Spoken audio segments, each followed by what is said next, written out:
حضرت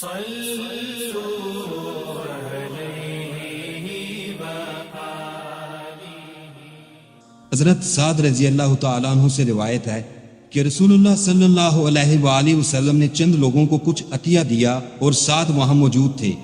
وہ کہتے ہیں کہ رسول اللہ صلی اللہ علیہ وآلہ وسلم نے ان میں سے ایک شخص کو کچھ نہ دیا، حالانکہ وہ ان میں مجھے سب سے زیادہ پسند تھا۔ میں نے کہا، یا رسول اللہ، آپ نے فلاں کو کچھ نہ دیا، حالانکہ میں اسے مومن گمان کرتا ہوں۔ آپ صلی اللہ علیہ وآلہ وسلم نے فرمایا کہ مومن یا مسلمان؟ میں تھوڑی دیر چپ رہ کر پھر پہلی بات دہرانے لگا۔ نبی کریم صلی اللہ علیہ وآلہ وسلم نے بھی دوبارہ وہی جواب دیا۔ پھر آپ صلی اللہ علیہ وآلہ وسلم نے فرمایا کہ اے سعد، باوجود یہ کہ ایک شخص مجھے زیادہ عزیز ہے، پھر بھی میں اسے نظر انداز کر کے کسی اور دوسرے کو اس خوف کی وجہ سے یہ مال دے دیتا ہوں کہ وہ اپنی کمزوری کی وجہ سے اسلام سے پھر جائے اور اللہ اسے آگ میں اونتا ڈال دے۔